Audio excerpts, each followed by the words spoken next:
Morning, everyone.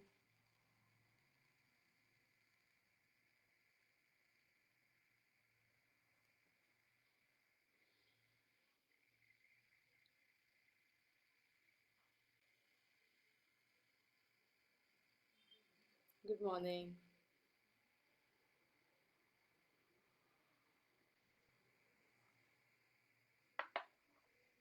Good morning. Good morning, all.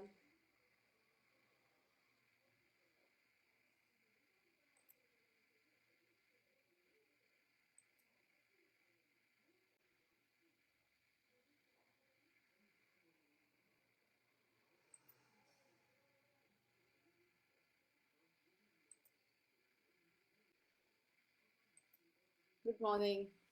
Okay. Unfortunately, my settings, I don't know what I have done. I cannot see your comments. Good morning, everybody. I hope all of you are fine. Let's start with a very big smile. Good morning, each and every one of you. As I told you, I'm unable to reply to you personally because I cannot see the comments. So if you have to say something, please WhatsApp me and I will answer. Okay? Now, today we are talking about one more important aspect in international business, that is international production and operations management. International production and operations management.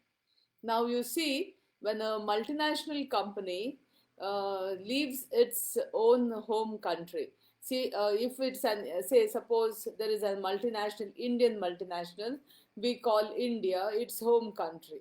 And when it goes to, excuse me, when it goes to some other country, we call it that we call that country the country of operations. All right. So imagine a multinational company wants to enter into a new country of operations. Then it has certain decisions to make as regards international production and operations management. Now, when we talk about production and operations, we are talking about manufacturing and delivery of goods and services. Operations management means services, and production and production means actual tangible goods. So they will be asking questions like, for example, their decisions will be: should we manufacture in our home country and send it to the country of new country of operations?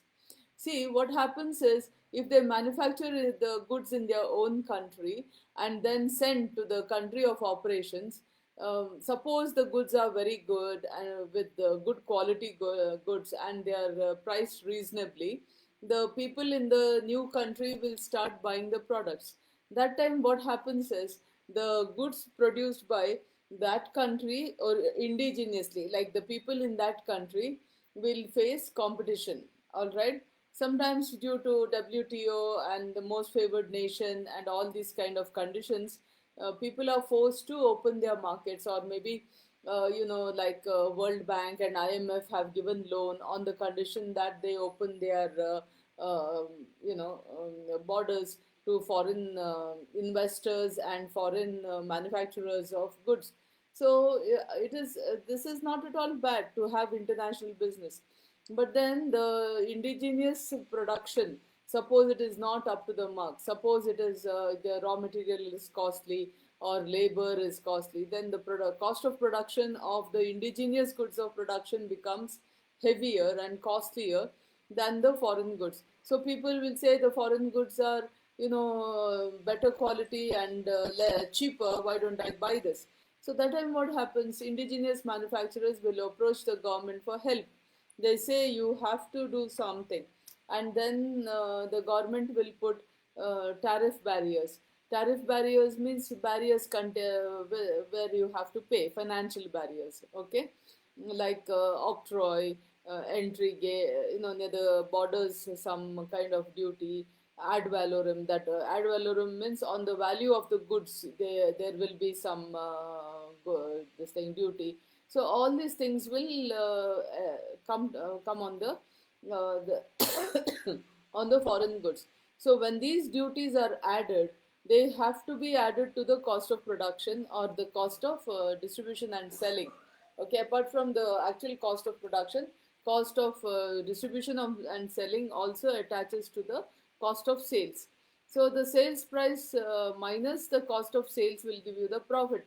When the cost of sales is enhanced due to or become increased due to all these octroi duties and other duties, what happens is profit, the cost of sale, the sales price cannot increase because it has to be competitive, and the profit will decrease. Or if you want high profit, then you must make the sales price more. And if the sales price is more, then they'll say, after all, it is foreign goods and the sales price is more, who will buy? Unless some loyalists are there, so there will be no sales. So these are the issues. So one more thing is non-tariff barriers. Say when the government of a country finds that foreign manufacturers' goods are preferred over the indigenous goods, then they'll start not only tariff barriers, non-tariff barriers. Non-tariff barriers are like quotas. You cannot import more than so much. You cannot import into a country. There will be import quotas. So the person who is exporting will have to go within that quota. It won't be the only person, no. Suppose there are 10 people exporting to that country from different countries. Each country will be given some quota. So that quota applies to that country. So your government will say you can export to such and such a country only so much. So there will be import quotas.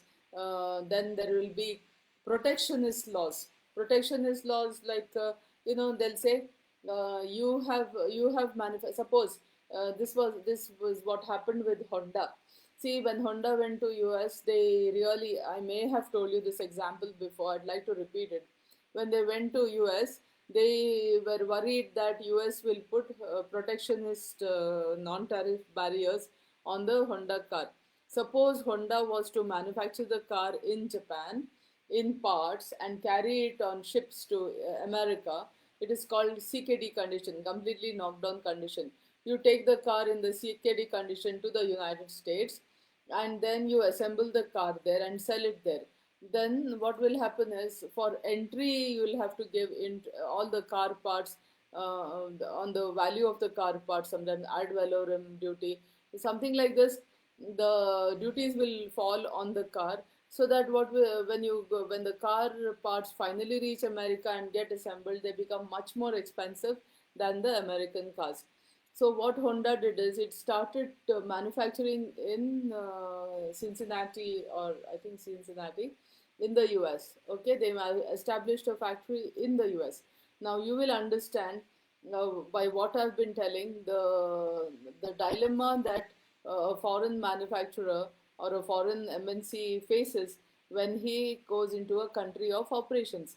The idea is, should I manufacture in my country and export it here and just treat it as exporting? Or should I become a multinational by establishing my factories in the country? Okay.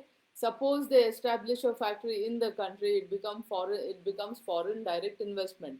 Suppose they have to leave the country due to some new laws, sometimes some dictators will take over and they'll say, I don't want you, they'll want some other company in the country. I don't want you, you're not my ally, and all that. Then the factory that they have built and all the money they have sunk into the infrastructure will be a waste. Whereas, as I told you, foreign direct investment, CFGF. Huh? Last time I could not remember, and then I think one of you, yes, our Nepali student, oh, I'm forgetting your name, man, Shilpi, yeah. So CFGF, okay, gross fixed capital, okay.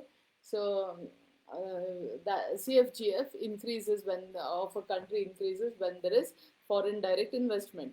Now let's talk about whether, see, Hyundai, for example, has established factories in Chennai. I think Hyundai, yeah, has established in Chennai, around Chennai, so that you have cars manufactured in India to sell in India and to export to other countries also. So this is one more feature. See, the first feature is you want to sell in India, so you come and establish a factory in India. Example is Coca-Cola. All right. The Coca-Cola that is manufactured in India is sold in India. First kind of model. The second model is you establish a factory in India to sell in India as well as to sell the what is manufactured in India in foreign countries. That time India has become a manufacturing hub mainly because we have a lot of educated laborers. Most 99% of our people speak English, which everybody in the world understands. English is a universal language, so when many of us Indians understand English, it becomes easier for a foreigner to deal with it. Not that all foreigners speak English, but generally it's a universal language. Okay, it doesn't mean that all foreigners speak English. We Indians speak very good English actually. Indians and South Asians, no, Nepal, Bangladesh, Sri Lanka. We are most of our people are capable of speaking in the international language. Okay, now that is why that communication becomes easy, and there are a lot of educated Indians in our country. That is the second thing. You whatever you want engineers, you want doctors, you want lawyers, you want production specialists. We have lot of specialists and educated, technically educated Indians also. That is one thing why they establish factories in India. And the third thing is labor. Labor cost is much cheaper than other countries. I saw a chart once for a particular job for 1 hour, for one particular job for 1 hour, a German was paid $28 per hour. $28 per hour. I went on the chart and saw Indian was paid only 28 cents. Okay, as compared to the German, a German has is paid $28 for a particular job for 1 hour. The same job an Indian is paid for per hour only 28 cents. So you can understand the difference in the labor rates. Now, one more thing I wanted to tell you. See, I think last time I told you about Kia Motors. Okay, Kia Motors is in India, definitely. When Kia Motors also went to Slovakia. Czechoslovakia was a country which divided into two, Slovakia and the Czech Republic, after Glasnost. Glasnost is the disintegration of the USSR into different small countries. Now, what happened with the when the USSR broke up into Russia and other countries, many countries who were depending on Russia and followed their socialism or communist kind of pattern of administration, they stopped using it because Russia used to financially support them. I also told you about Cuba. See what happened in Cuba. Cuba was essentially backed by USSR. Cuba, as when I was in school and all, we learned one thing that many about Cuba. The important thing we learned was it was called the sugar bowl of the world. So what happened in the 1950s is the in Cuba the factories were owned by Americans. The processing factories were owned by Americans, and the farms and the fields where the sugarcane was grown was owned by the Cubans. So the Cubans were unhappy with the rates and with the deal they got by for from the Americans for buying the sugarcane. So they went and they had a rebellion where Raul Castro, Fidel Castro was the main person. His brother Raul Castro, and you have this che Guevara, which many of you see in shirts. This one rebel supposed to be the biggest, most popular rebel in the world. So Che Guevara, Fidel Castro, and Raul Castro, 29 men, they say, routed the American army from. They had to go away from Cuba, mainly because Cuba it rains heavily and these fields they were not very familiar, etc., etc. There was a lot of strategies involved, and Americans were left Cuba for good. Then how did Cuba survive all these years? Cuba grows a lot of sugar. Okay, the manufactures a lot of sugar. This sugar was bought by the USSR for exorbitant prices, more prices than what was necessary. So what happened is Cuba could survive because it's small island. is like a banana republic. What do you mean by banana republic? A banana republic is someone who grows only agricultural produce and lives on the agricultural produce.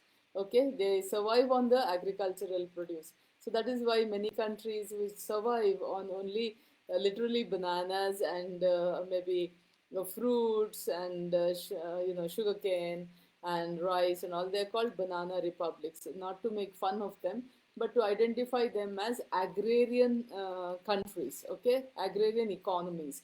So what happened in Cuba is they don't have anything else except agriculture, and this sugar was bought at exorbitant rates by the USSR, so their economy could survive very well. But when in 1989